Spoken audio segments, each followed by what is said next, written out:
We're on.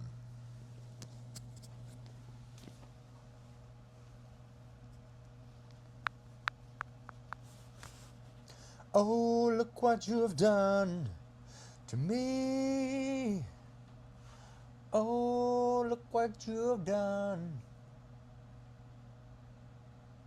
to me.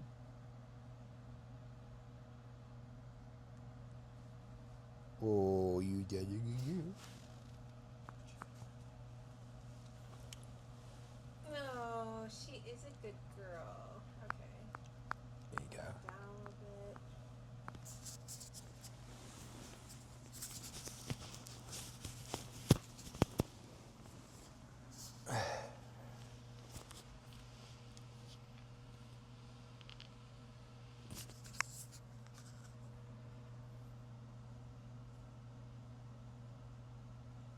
Okay.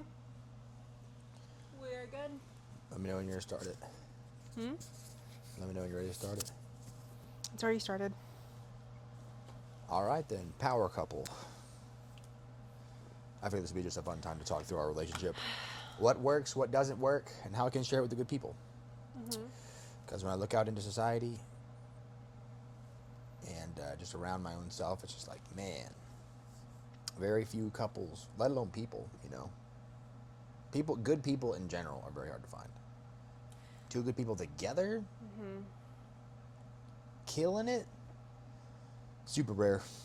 And I feel like it's a necessary conversation to have because that's the basis of the nuclear family, is the marriage or a couple. With it, you can literally recreate an entire population, a whole just town, two whole people. cities, right? You can literally just like bam, like all this stuff, and great culture to go with it. Great food, great song, great dance,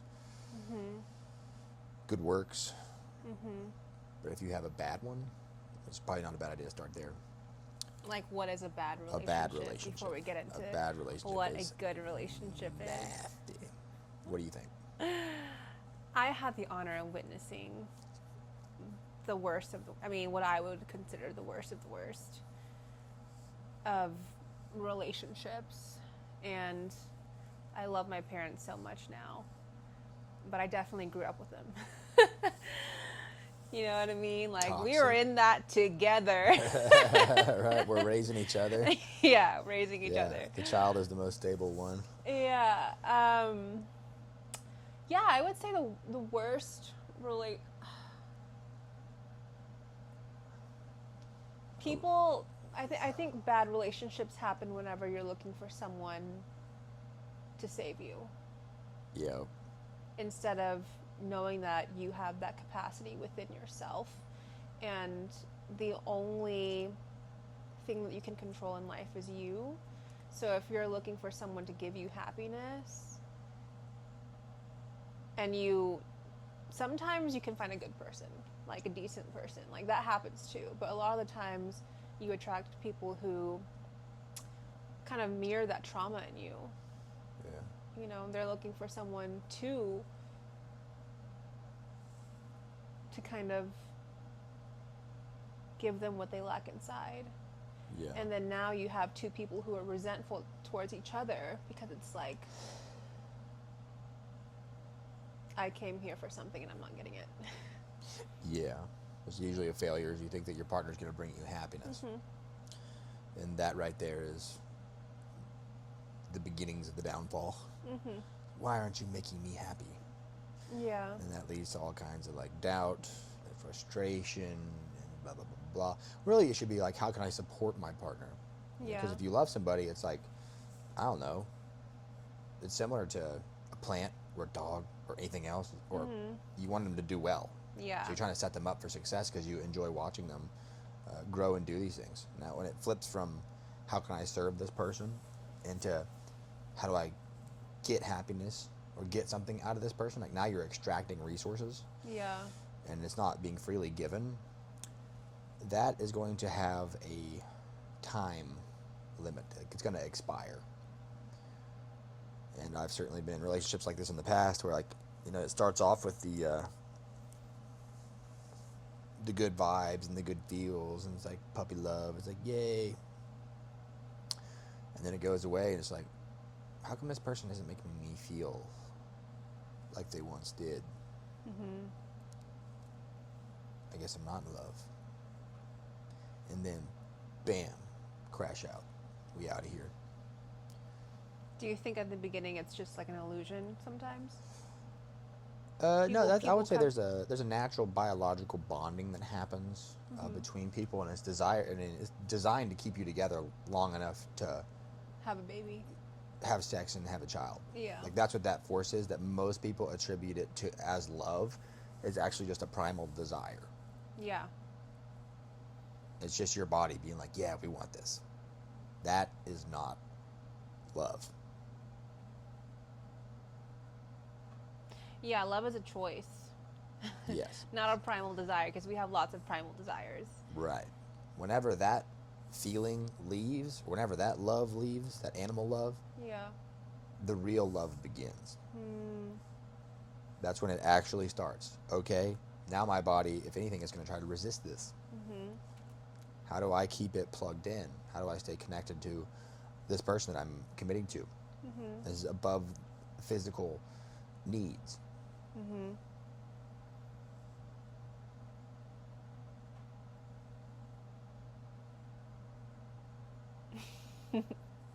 Yeah. So now it's about cultivating a life where you can stay in a consistent love, I would say. Yeah. And I've certainly seen a lot of couples that do the puppy love thing and then they fizzle out and then get a divorce. Oh, I love her. We do everything together.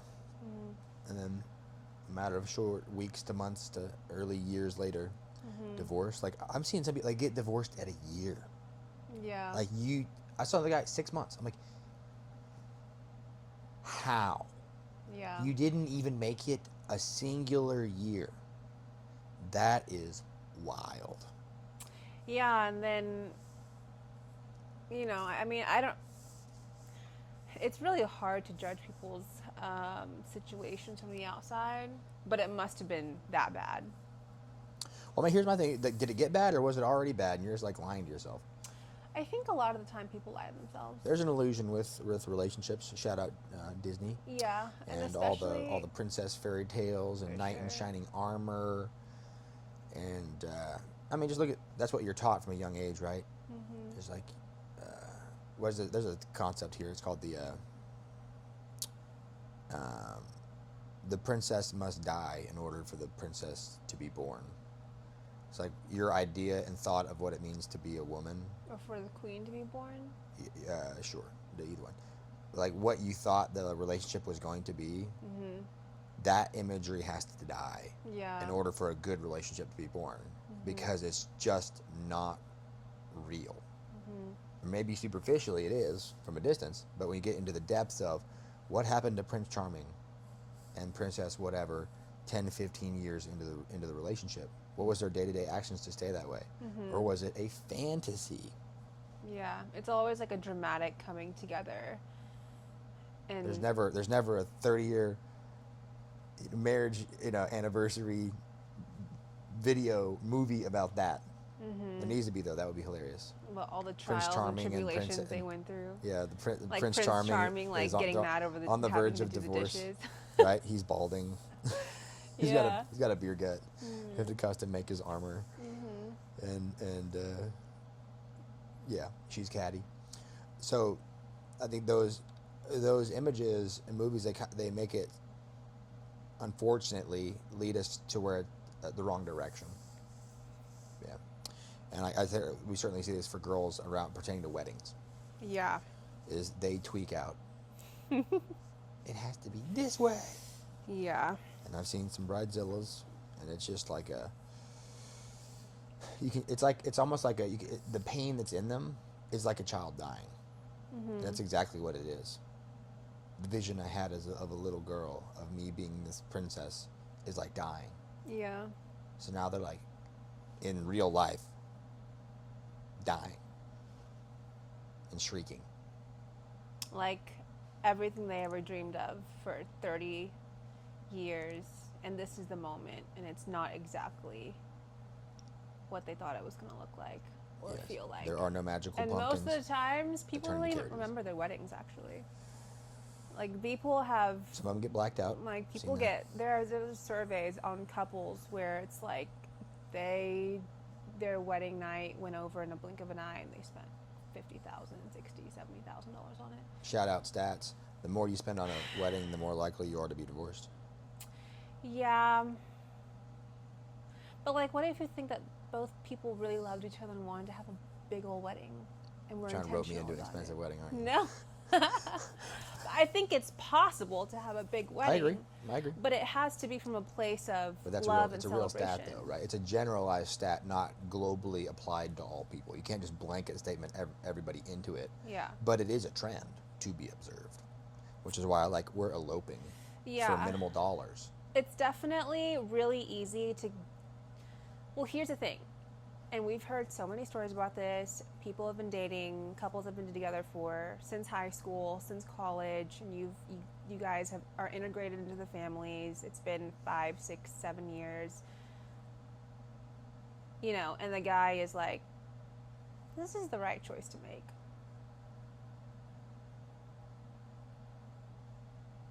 Without having any further. And probably on the girl side too, when you're both really comfortable with each other and you just make that decision and then thinking that it's going to be a life-changing moment for both of you in the relationship, maybe this will spice it up more. Right. The wedding will save us. Right. And then people get caught up in the wedding. That'll get you and too. then, it's like if they feel like I had my they head on a have swivel control over the wedding, it's an illusion of control. Like maybe they don't feel like control in their relationship, and so maybe if they it is kind of a trap, though. If you think about it, like once you've said your vows and made the ultimate commitment, like now you're good. Like Yeah. it feels that way. Mm-hmm. The problem is that life is always changing. Yeah. Because even I was like, don't fall for that. Mm-hmm. Not falling for it. Still fell for it.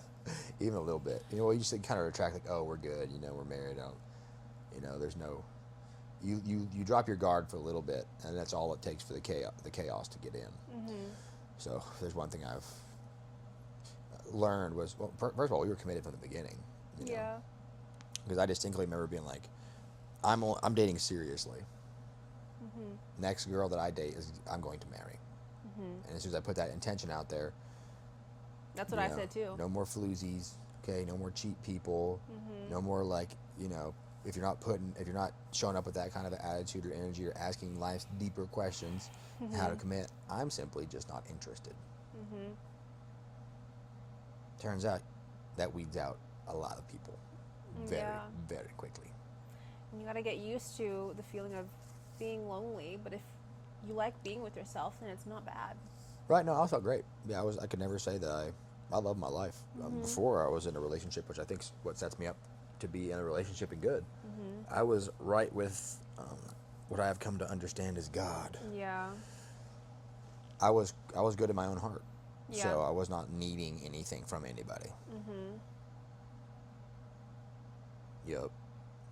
And with that, it's like I can actually appraise, does this person make me feel better or do they make me feel worse? Because some people don't even know what their baseline is. Yeah. I was already balling. Mm-hmm. I feel great. So I'm already peaking.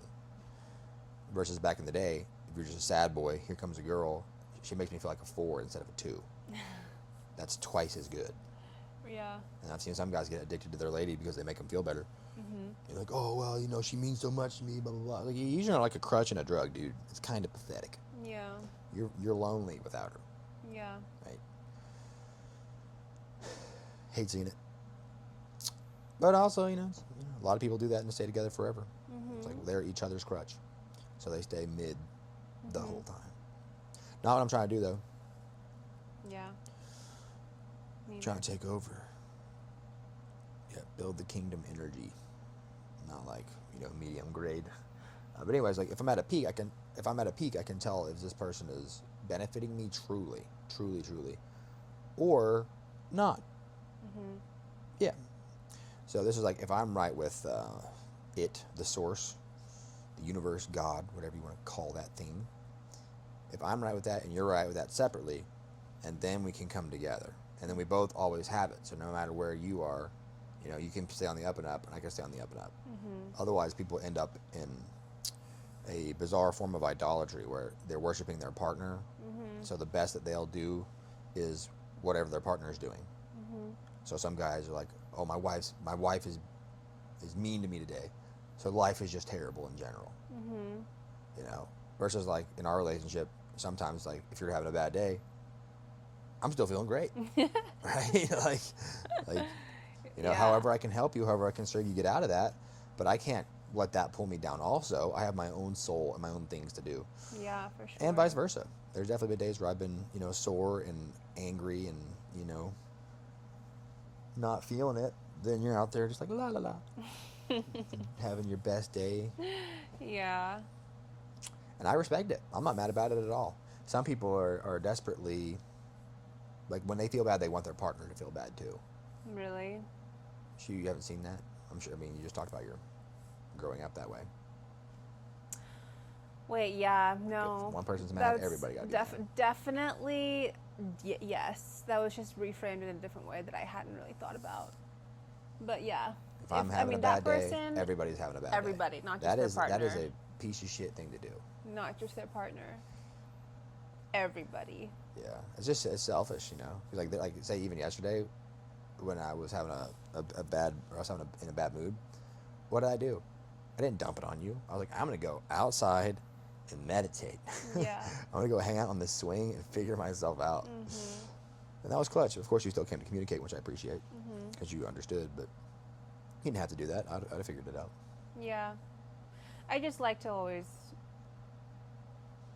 be connected in some way. Or I mean, it didn't affect me whenever you were sharing with me your thoughts. It was just like, okay.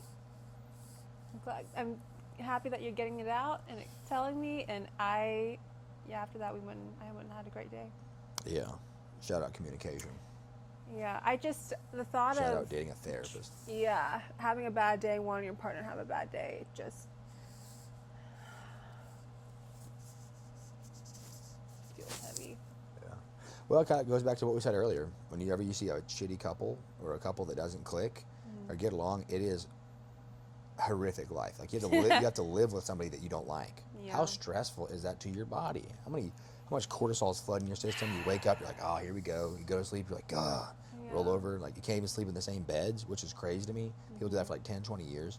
I'm just like, what? You haven't slept together in 20 years? Mm-hmm. What are we doing? Like address it. Like do something about it. But they don't want to leave. Like do something about it. You know, like it's just weird. They get caught in this like in between. It's like either be humble, truly humble, and do whatever you have to do to get it right, or get out of there. Yeah. Don't hang out in the in between. It's lukewarm, and I shall spit you out. Mm-hmm. Doth saith the Lord, which I agree with. Lukewarm couples. It's like, hey, not a lot of passion in the room. You know what I'm saying? Mm-hmm. And also, like poor parents, like terrible. The kids just grow up wrecked. Like so, I'm so impressed by you, coming out somewhat normal. Yeah. Yeah. You thought I was At more least normal than I am. Willing to learn. Right. I am. I'm willing to. I'm open to constructive criticism. I feel like I take it well. I'm always ready to learn and better myself. Yeah. That was the turning point and the seriousness of our relationship. I was like, oh, Ivy means it. You know, taking quality care of yourself, not going on dates with losers or guys just trying to buy you stuff, being celibate, meditating, journaling, like doing all the things. Mm-hmm. Okay, this is somebody that I can respect, because for you could have been abusing all of that. You know, you could have been on OnlyFans. You could have been going on plenty of dates, just dating some cheeseball who has a bunch of money. Yeah. You had all that. You know, you're gorgeous. You're hanging out in the right circles. You're in downtown Oklahoma City. Mm-hmm. You have a great personality. You're in there. There's no. I am more surprised at girls who don't do that. Yeah. To be honest, like that's a winner. The level of temptations that must take. Yeah, I feel like girls definitely have the temptation, but it's the moral compass that's like, I couldn't do this to my family. Right. If I was a sociopath and had no morals, that's what happens. and the money was right there. That's what happens. Oh yeah, I mean, what you just described is exactly it. Like they're out there. Women can also be psychopathic. Absolutely, they can. And they don't get any credit because they're cute. Yeah. But they're effing psycho. Yeah. I've seen some of those too. Because Well, you the see him on the doctor news every status. once in a while for, cutting some body parts off. There are definitely some doctor hunters. Doctor hunters? Yeah, trying to find the bag. Like this ain't like that. That's funny. Luckily, I was early in my life dated somebody who was in that category ish, yeah. What? So I was able to capture red flags early in Yeah. all of my relationships. Yeah, So good for you. I've never been in a salty relationship. Yeah. Outside of that one was terrible. But that's what taught me all the red flags. Mm-hmm. Manipulation, using your words, like over dramatizing. You always do this. I was like, I Yeah. don't always do that. Yeah. Always means literally every time, you idiot. My mom uses that. She's always like, whenever she gets mad or triggered about something. Yep. And we've had a great run for a few months, and then she drops a bomb, and I just want to be like, of course I don't want to react, because then it just fuels a fire. And so, I have to always be like, don't say that to me. 'Cause Yeah. you know that I don't always do this. Statistically speaking, you're wrong. But when you're in those heated moments, yeah, I know. I've been in those heated moments too. For sure. You always Gotta have the passion for catastrophize. them. You catastrophize. You make it bigger. You make what you're going through bigger and what they're going through smaller. Yeah, You're painting a straw man, like, oh, it makes it easy just to break them down. for sure. But that is one of the tendencies of crazy girls.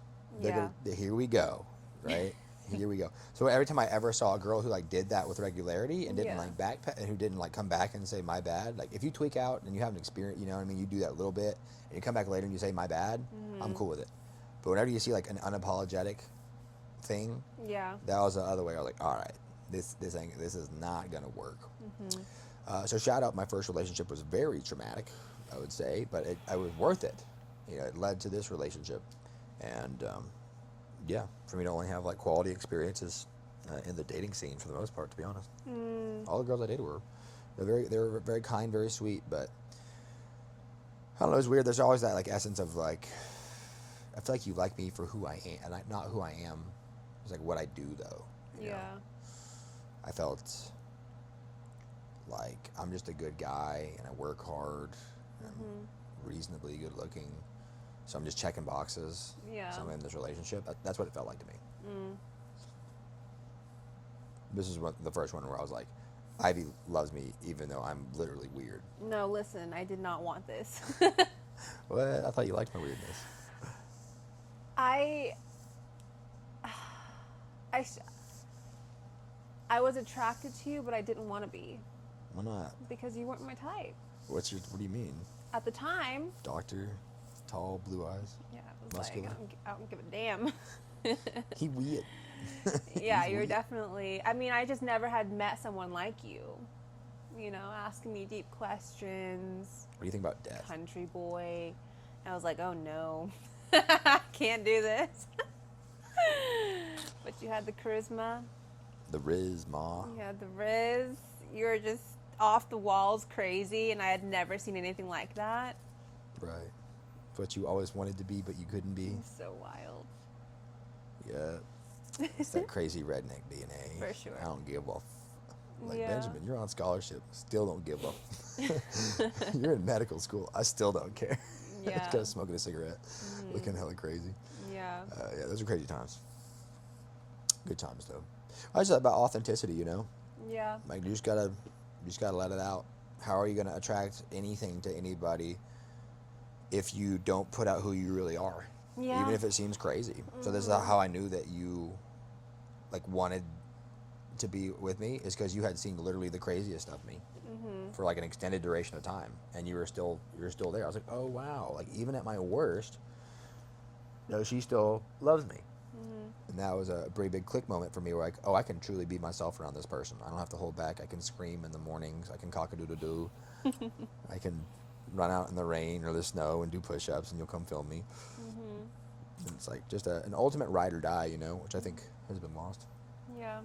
Not lost, but a real, I'm going to thug it out with this person no matter what. Yeah. If they get hit by a Yeah, car. back to the authenticity thing, I guess what I meant when I said that you weren't my type is that I wouldn't even say that I didn't even know myself well enough to have a type, but I'd always attracted people who were so caught up in their image and the way things looked. And I realize now that that's because that was a reflection of me. That was you, yeah. It's got to look a certain and way. So, yeah. Nail salon. Status. The nail salon. It's got to look a certain way. The nail salon did that to you. It's got to be, you know. Fat ring. Porsche. Steak dinners. It was so refreshing meeting you, and you know, seeing it being done differently. Just showing up in sweatpants and still being welcomed. Like a mullet. Never the mullet. No, my gosh, not the mullet. I only met you one time in the mullet. The mullet gives me you were power. trying to talk to me and I was not having it. What? On the porch. The mullets give you power. Yeah, I was lost in my own world back then. This means the mullet is so like I have a tendency of going against I know you culture. Do. Like I will do so it. do I somewhat, though. I will do it just to be like, fuck you.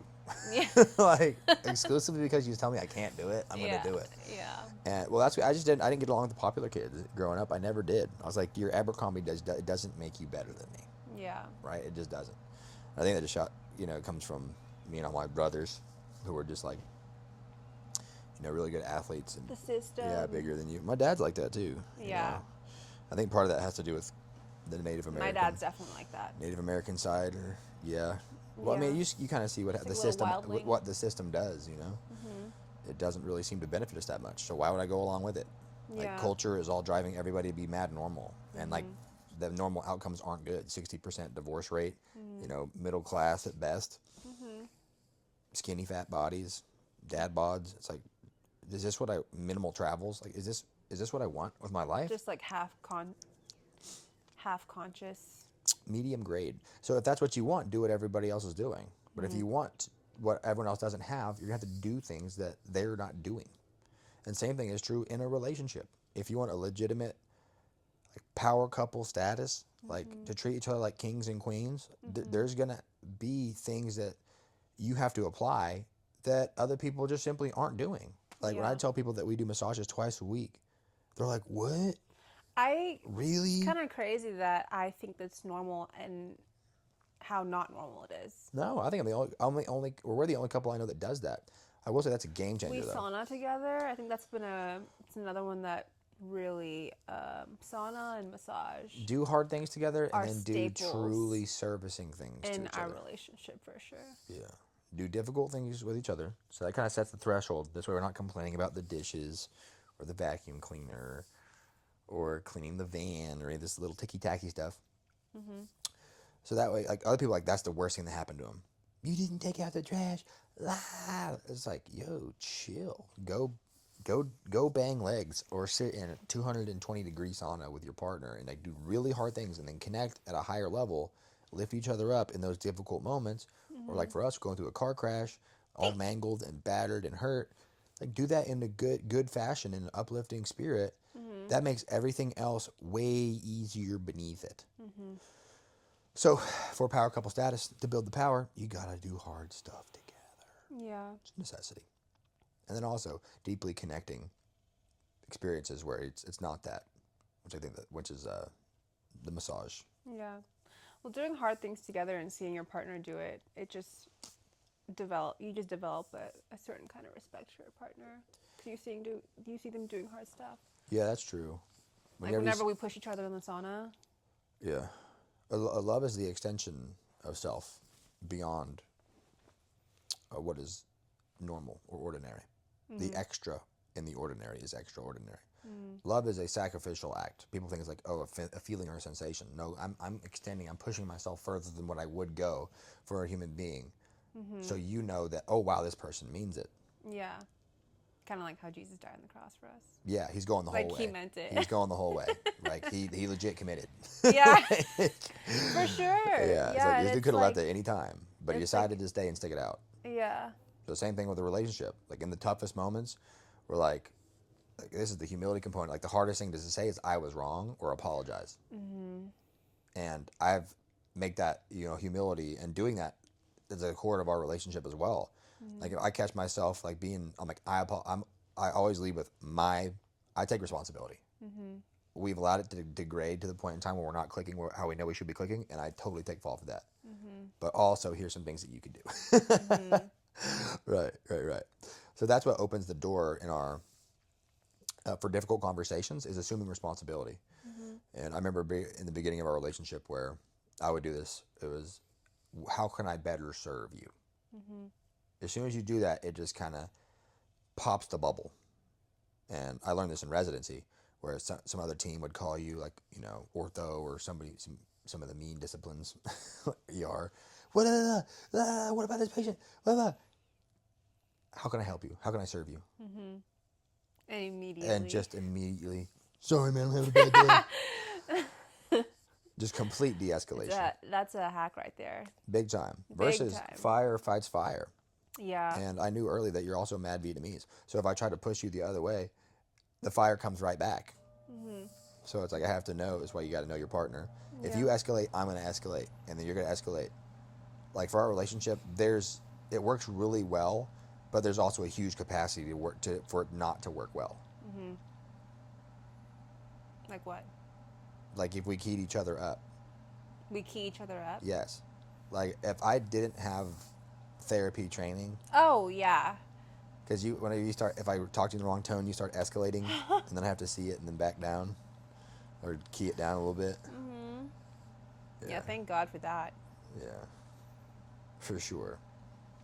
Well, you got to know your partner, and then also use the communication strategies are insane. Like a base level of psychology will save you. Well, most people don't have that kind of education and training. They don't. That's why we're having these conversations to spread the good news. You can literally learn. I used to be a pompous windbag. I'm right, you're wrong. But also people like the feeling that comes with it. People like the I know. rush It's of a power thing. It's literally a power. It's a control thing. Like and people are in their relationships to be the one who's like dominating the relationship. Yeah. That is not what we're supposed to be doing. This is team based. I'm not trying to be better than my partner or be the one who drives the ship or any of these kind of things. That is arrogant and a recipe for disaster, because eventually it's going to lead to resentment. Yeah. You've seen that with couples, like putting each other down. He does this or she does that. Blah, blah, blah. At the dinner table when you're with them, it's like, whoa, is this happening right now? And then everybody's like, yeah, get me out of here. Versus a good relationship, like, get me in here. This is good stuff. And I'll say the power couple thing, it opens us up to do, like, where do people go when they need help? Our friends. Where do they go? They come here. They come here. Yeah. Why? Because we have the solutions, or at least can help them find the solutions. We're ridiculously stable. Stable. We're so good at managing our own problems, we can manage the people around us problems. Yeah. Like, that's a power couple. You're not just solving the problems, you're solving more than is required. So that there's power emanating out of the couple. There's energy. That's what makes a power couple. You have it's liberal. Yeah, there's plenty. It's overflowing. So then we can pump it into, we take people on trips. People show up, we make them food and we give them stuff, supplements, food. Take them to the sauna and the cold plunge. Our friends are having a bad day. They come over here. Hey, man, I really need your help. Give you a phone call. And it's like, you know, it's a compliment, to say the least. And honestly, I love doing it. Sometimes it can get annoying if people don't learn their lessons, though. Yeah. I'm not going to point out any names, but some people will be abusing the services. Yeah. At which point in time, we got to lay the law down. Yeah, well,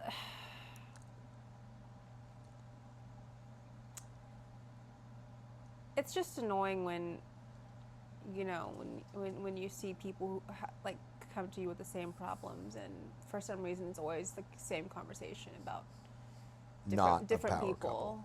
Yeah.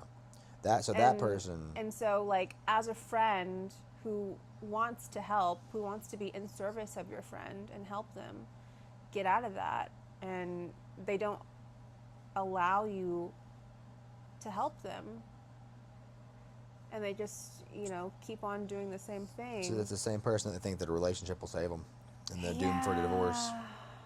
Doomed for a divorce because they're a shit person, and then they're going to drag that into a relationship, and that's going to implode. So certainly, coming to understand one's own self before getting into a relationship, because you need to know what you can offer and what you can't offer. Mhm. Some of those things will be discovered in a relationship for sure. Yeah. So I think that we do a good job of, I'm going to do this, you're going to do that. Mhm. And there's not really any haggling about it. It just makes sense. Yeah. Why would I do this when you can do that? Mhm. I like doing this, you like doing that. Yeah. Like, I'll take the trash out. Yeah. Always. No biggie. Mhm. But I don't want to do any dishes. Yeah. You do outside stuff. I I'll do all the inside outdoor stuff. Right? It just makes sense. Mhm. So there was that.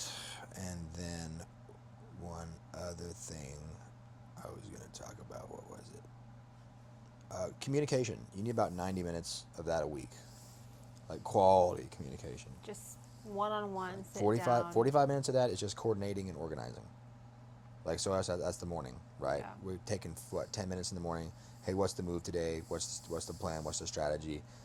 What do you need to do so that way I can visualize your schedule and fit the gaps? What do I need to do so that way you can see what I'm doing so you can fit the gaps? Mhm. And then if you're always helping the person, the relationship becomes serendipitous. Mhm. Oh, wow, a meal was ready. I wasn't expecting that. Yeah. And that just makes you, oh, thank God. It made my life so much better. Well, do you feel that way whenever you come off a session and there's a meal ready? For sure. Yeah, it's a game changer. I don't know that. What? Yeah. I always say thanks, babe. I know, but I don't like understand. You working your ass off, okay, and like you're stressing, What? and then I'm working my ass off and stressing, and then you walk out and there's a beautiful meal made by a beautiful lady. Mhm. It is just the best. It's one of the pillars of our relationship. Is good food. Yeah. And then also meditating and praying together. Was that stat like 1 out of 1,200 couples gets a divorce, or of couples that pray together, only 1 out of 1,200 will get divorced. Of couples that pray together. If you pray together, your odds of getting divorced are 1 out of 1,200. Wow. Those are crazy good odds. Yeah. That's like one of the most powerful things. I mean, it's something about like spiritually wishing the best for your person. Like, it's a pretty like sacred practice and thing to do, is to go into prayer or vision or meditation and see your person doing well. Like, it really puts you in the, and they're doing that for you too. It's like super humble and open. It's just real, you know? Yeah, and I feel like it also, like when you're praying and from a sacred place, you're connecting to God, and it also helps you see them from God's perspective instead of from your perspective. Yeah. Like, this is my wife and my husband. Like, no, this is also God's child. Like, I'm building the absolute best of this person. Like, that sets the standard is actually way higher. We're going to the top. Like, we're trying to go to heaven with this. We're taking this person to an absolute peak, and then we're also trying to fight against the things that are holding us down and holding us back. So, like, when we pray for Ivy, it's pray for her best, but also pray against her worst. Don't let procrastination and laziness ruin this. That's a powerful prayer. For sure. Just as is, let's get this magnificent and glorious workout in. Yeah. And have a great day. That's every morning. You know? I mean, we definitely have our hit or misses, but see, for the most part, that's a clutch one. Yeah. Any other big pieces of our relationship that you feel like leads to? Or what? So far, the definition of having a power couple is like we're radiating power. Like, they're so competent and effective that they have extra energy to grow and to build not just children, but also extend out into their families and their business and their mission. Yeah, power couples, they're in sync with each other. And I think that can only happen from communication. Yeah. Communication is, so the vision, right? That's the ultimate. Well, what are we syncing to? Right? What's the master beat, the big wubs that we're trying to get on frequency with? You know, we're have to be going to a similar direction. So to me, that's the vision, that's the prayer. Second thing is going to be the strategy, which is, okay, what are we doing today? What does that actually mean? Sauna, the meals, the routines, the schedules, the workouts are huge for us too, because we always stay in the gym together, which I think is a great time. I love going to the gym. That's clutch. So I know that. Our lives are built around our gym schedule. Food, dogs, Date nights, saunas, massages. Prayer and meditation. Prayer The and 5 pillars of meditation. health and wellness and brain health that I talk about literally all the time. Yeah. Sleep, exercise, nutrition, relationships, spirituality. If you do those 5 things together by your own self, but then also with your partner, you're pretty much guaranteed because you're doing all the best stuff for you, Yeah.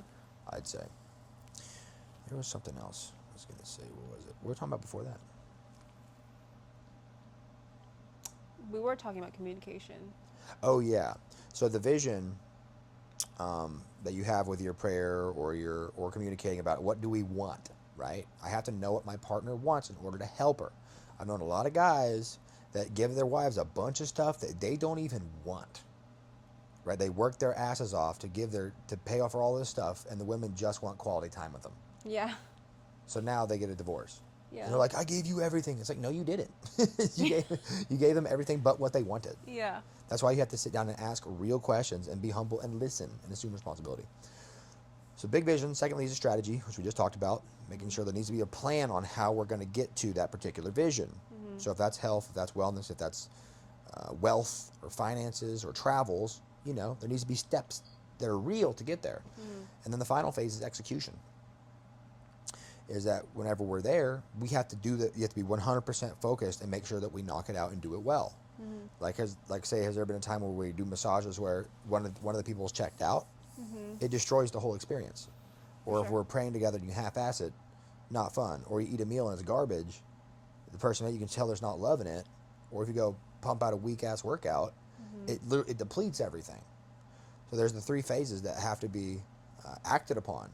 And with it, we can find ourselves in sync, what you're talking about. Yeah. In rhythm. The practices that help you get to that state. Yep. It doesn't just happen. And then we eliminate chaos by doing that, and that's what liberates the power. I think human beings are innately very powerful. Yeah. The problem is that we just get depleted by doing too much ticky-tacky crap. A little bit of this, a little bit of that, inefficiency And then we get everywhere, distracted. frustrated, annoyed, Lots of distraction. negative emotion gets in, and it depletes us. So the Yeah. rituals and being in sync, it eliminates the chaos, right? We're eliminating the devil who tries to sneak in and use that chaos to jack us up and fatigue us, right? He tries to wear us out just a little bit at a time. Doesn't just kick the door down, some big, giant, flaming half-goat man. Yeah. I'll take your soul. It's not that. Right? Yeah. It's a slow, sleep in 15 minutes, sleep in 30. He's subtle. Yeah, what time we're going to go to the gym? I don't know yet. Nah. What are we doing today? That kind of a laissez-faire attitude is how you get wrecked. Yeah.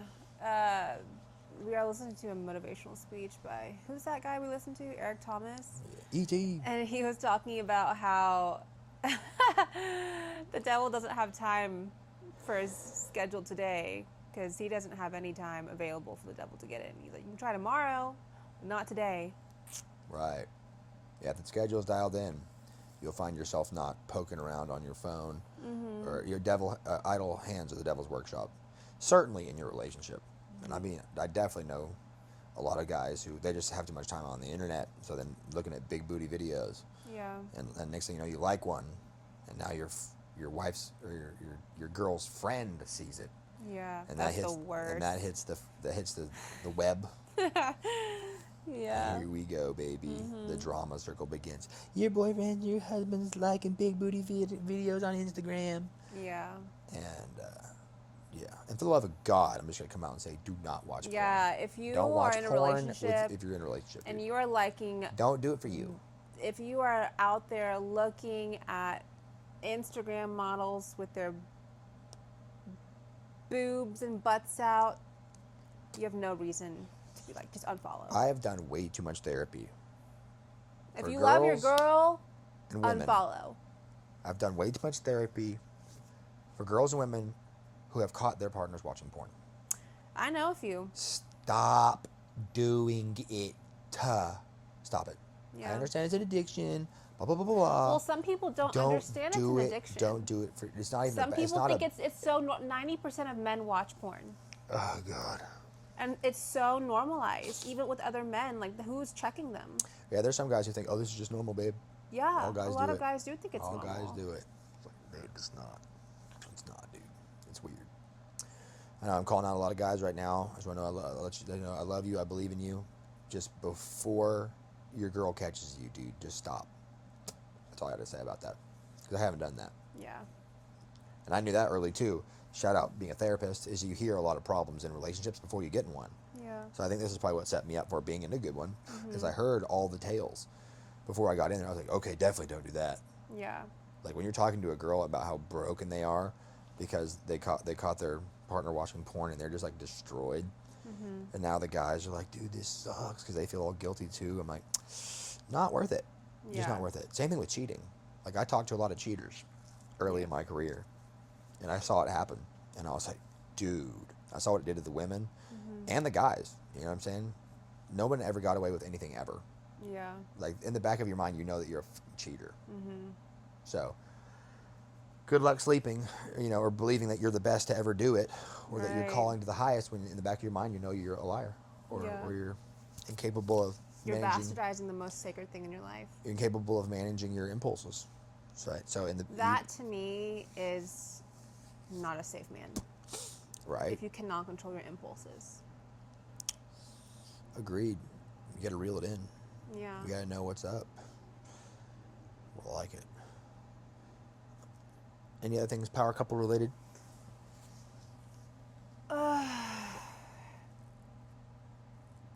Speaking life into your partner. All those I think times that goes into prayer. all those times I told you you're strong, you're powerful, you're confident, you can do anything, you can have anything. Mm-hmm. Remember all those? Yeah. Does it work? Honestly, yeah, because sometimes in my unconscious, I'll be like, I'm strong, I'm powerful, I'm confident. I'm doing something really hard, or maybe I'm scared of something, like, it'll just come out. I'm strong, I'm powerful, I'm confident. I'm strong, I'm powerful, I'm confident. It's so funny. It works, though. That's the point, though. Is No, you, it does. You train yourself in those hard moments to go to powerful thoughts instead of weak thoughts. Yeah. Giving up thoughts. Mm-hmm. So I think that kind of plays back into what's the default for whenever things get hard for us? We retreat. Do we? Pull back. I don't know. And whenever we start like roughing it, usually one of us is going to start like, let's hit the big board. Yeah. Let's freaking open the Bible. Let's go to let's go to church. Let's talk to our friends. Like there's ways that we, instead of us defaulting into like more and more anger and more destruction, we default back into, okay, hey, let's get back in sync. That's going to be the solution to our problems. Like dive into it and face it and see what's going on. I will say date nights by closing point here, or one of them. The date nights have consistently kept us in good spaces. Like having a literal special place for us to get away and shut up and just be with one another every single Wednesday. So that way we know. I look forward every single Tuesday night. I'm like, yes, thank God for Wednesday. Yeah, every Tuesday I love night. Wednesday. Right? Get the whole day off. I've never loved Wednesday so much in my life. Went paddleboarding at the lake yesterday. All the nice meals too, because you can start to plan and like, where do we want to go? What do we want to eat? Yeah. It is a good time. Yeah. Closing thoughts. Emotional intelligence. Yeah. Oh yeah, keeping your nervous system regulated. Like most people tweak because they're tweaking, and you just happen to be in front of them. Yeah. That was us at the beginning of our relationship. Remember that? I'd be losing it. Ugh. I mean, I would be losing it. Right. We'd both be losing it. When you still worked at the nail salon, I can't hang out today. Yeah. Just depleted from doing nails all day.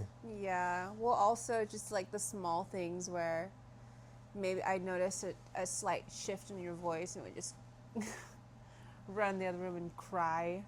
That happened? Not one time. I asked you to hand me the tomatoes. Oh yeah. I think that was on your own period though. It's different. And remember before we figured out my cycle, we would just be so confused as to why I would be tweaking, and then the next day my period would just miraculously happen. This is a good point here. Like, oh. The only actual fights that we had gotten into was 2 days before her period started. At that point in time, I was like, okay, I need to be building my life around her period. Yeah. Because it's not fair for me to be like, driving, decisions and freaking out when it's like her body is screaming at her and her hormones all over the place. Like, let me shut up, actually. Mm-hmm. Let me try to pick up some extra stuff around the house. Mm-hmm. Let me say, hey, take a day off and just hang out in the bed and let you rot in there, as you call it. Just hang out for a day and don't do anything. Sure, I got the rest. I can handle it, And that made literally everything way, way better. Yeah. Haven't had a fight like that since. That was 2-3 years. It's been 3 in our years. relationship. It's been 3 years since we've been doing that. I don't remember. Our fights would be over the stupidest things. So dumb. Yeah. Not no more, though. That smoothie. Even if I Not that into the smoothie. smoothie. Oh my gosh. This is why you got to do the math, guys. You got to know when the hormones are at play, when they're not, and when to shut up. Oh my Like I tell gosh. guys, you have to know when to shut up, because then you cause more problems. Just like, oh, I have to be right. Yeah. That's another thing is like whenever you're getting into an argument or a fight, it's like once you start to realize that you're trying to be right and not trying to address the situation and understand it together, that's when it's a problem. Royalty, right? So king and queen status. Yeah. Your Highness, your consistently elevated consciousness. You always have energy. You're always in a positive mood getting stuff done. Those were the original kings and queens. That's the power couple. That's what I'm aiming at. Yeah. And also, everybody wants to be a queen, but nobody treats anybody like a king. So the step to that is like treating your partner as though they are like that. Like, I'm trying to treat you as though you're a queen, so that way you believe it. And that way you don't act slovenly and bitter and resentment. Yeah.